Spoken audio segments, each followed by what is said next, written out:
होती है घरे घरे भैया की बात हो, जीतेंगे भैया अब की जनता है साथ हो। जीतेंगे भैया अब की जनता है साथ हो। होती है घरे घरे भैया की बात हो, जीतेंगे भैया अब की जनता है साथ हो। ग्राम पंचायत चुनाव में, हाँ चुनाव में चिंतामणिपुर से अब की जिताना, प्रधानी के चुनाव में शुभम पांडे को अब की जिताना, 26 के चुनाव में।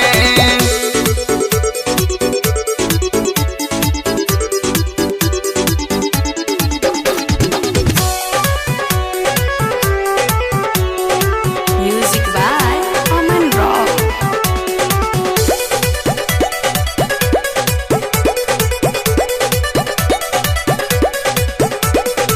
भैया दिलेर हैं, ये बब्बर शेर हैं, डरते नहीं है किसी से कि सबको अपना बनाते हैं, कि सबको गले से लगाते हैं।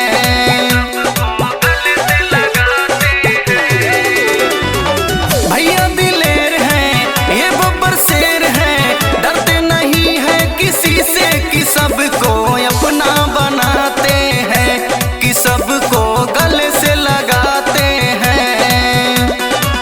अहा न केहू के भगौआ में, हाँ भगौआ में चिंतामणिपुर से अब की जिताना, प्रधानी के चुनाव में शुभम पांडे को अब की जिताना, 26 के चुनाव में।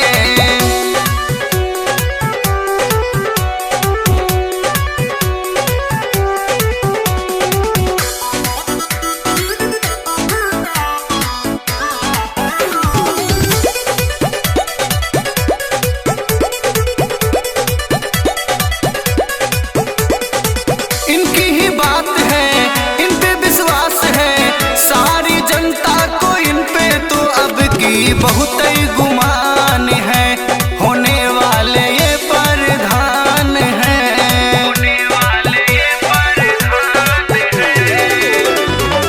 इनकी ही बात है, इन पे विश्वास है, सारी जनता को इन पे तो अब की बहुत ही गुमान है, होने वाले ये प्रधान हैं। हल्ला भइल गौआ गौआ में, गौआ गौआ में चिंतामणिपुर से अब की जिताना, प्रधानी के चुनाव में शुभम पांडे को अब की जिताना, 26 के चुनाव में।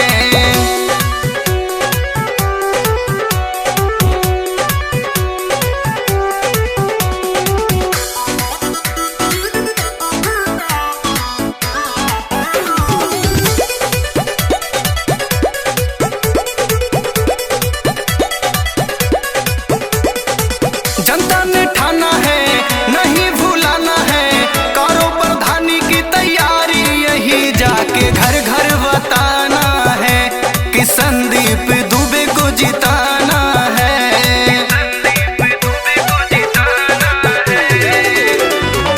जनता ने ठाना है, नहीं भूलाना है, करो प्रधानी की तैयारी, यही जाके घर घर बताना है कि संदीप दुबे को जिताना है।